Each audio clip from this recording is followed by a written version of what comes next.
Қартаю бұл табиғи процесс. Бірақ неге кейбір адамдар 90 жыл өмір сүреді, ал басқа адамдар 70 жасқа дейін, тіпті одан аз өмір сүреді. Соңғы жылдары ғылым ұзақ өмір сүрудің құпиясын ашуға жақындады. Жапон ғалымы Йошинори Асуми аутофагияны зерттеген үшін Нобель сыйлығын алды. Аутофагия дегеніміз не? Және ұзақ өмір сүрудің оған қандай қатысы бар? Жапон ғалымының жетістіктерін тәжірибеде қалай қолдануға болады? Осы видеода толығырақ айтатын боламын. Және аутофагияны ескере отырып, денсаулықты жақсарту және өмірді ұзартуға арналған ережелерді айтамын. Видео басталмай тұрып, міндетті түрде арнаға жазылып, осы видеоға лайк басып қойыңыз. Сіз ұзақ өмір сүруге көмектесетін қандай ережелерді білесіз? Комментарияға жаза кетіңіз. Аутофагия дегеніміз не? Грек тілінен аударғанда аутофагия сөзі өзін-өзі жеу деген мағынаны білдіреді. Қазіргі ғылымда аутофагия термині ақаулы жасушалардың өзін-өзі жою процесі деген мағынаны білдіреді. Доктор Асуми бұл процесті бірінші болып ашқан жоқ, бірақ зерттеу барысында ол қоректік заттардың жетіспеушілігінен аутофагияның күшейетінін дәлелдеді. Аштық кезінде жасушалар азықты өздері іздей бастайды және денені зиянды жасушалар мен токсиндерден тиімді тазартады. Доктор Асуми өз тәжірибелерін аштыққа жүргізді, бірақ кейінірек дәл осындай процестер адам ағзасында болатынын байқады. Адам денесінде аутофагия жануарлардан алынатын ақуыздың жетіспеушілігінен күшейеді.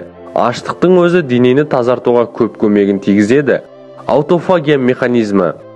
Аутофагия аштықтан басталады.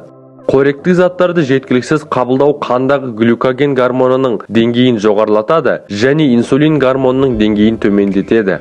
Сондай-ақ өсу гормонының белсенділігін арттырады. Бұл көптеген жас жасушалардың пайда болуына әкеледі. Жасушалардың өздігінен жаңаруы өте маңызды. Өйткені ол онкология мен Альцгеймер ауруының даму қаупін азайтады. Аштықтың денсаулыққа пайдасы барған сайын дәлелденіп келеді. Сонымен қатар ашығудың арқасында өмір сүру ұзақтығына жауап беретін ген күшейеді. Аутофагия бірнеше мәселелерді шешуге көмектеседі. Ол аутоиммунды аурулардың даму қаупін азайтады. Сонымен қатар денені жасартады және денені токсиндерден, шлактардан тазартады. Аутофагияны қалай қолдану керектігін толығырақ білгіңіз келсе, видеоны соңына дейін көріңіз. Егер осы видео пайдалы болып жатса, осы видеоға лайк басып, міндетті түрде арнаға жазылып кетіңіз. Ал ендеше кеттік. Аутофагияны қалай қолдануға болады? Доктор Асуми ашығу жүйесін құрды. Ол жүйе әр адамның денсаулығына және күнделікті режиміне сәйкес бірнеше нұсқалардан құрылды. Бірінші нұсқа 16-да 8 схемасы, яғни 8 сағат тамақ жеп, қалған 16 сағат аш болуыңыз керек. Екінші нұсқа 14-те 10 схемасы. Бұл да бірінші схема сияқты. 10 сағат тамақ жеуіңіз керек және қалған 14 сағатта тамақтан бас тартуыңыз керек. Үшінші нұсқа 20-да 4 схемасы. Бұл ең қиын схема. Бұл схемада 4 сағат қана тамақ жеп, 20 сағат аш болуыңыз керек. 4 сағаттың ішінде 2-3 рет тамақтануыңыз керек. Диетада міндетті түрде жоғары калориялы тағамдар болу керек.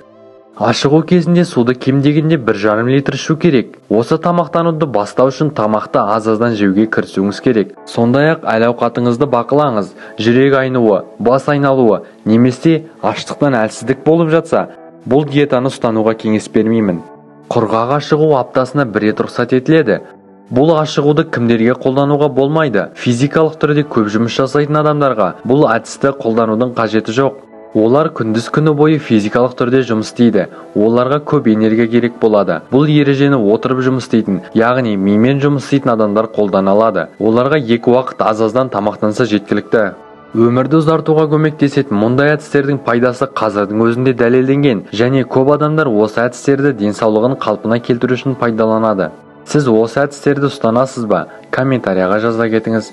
Достар, осы видео пайдалы болса арнаға жазылып, лайк басып, осы ережелерді ұстанып, өз денсаулығыңызды нығайтыңыз. Келесіде қандай тақырыпта видео шығарайын? Комментарияға жаза кетіңіз.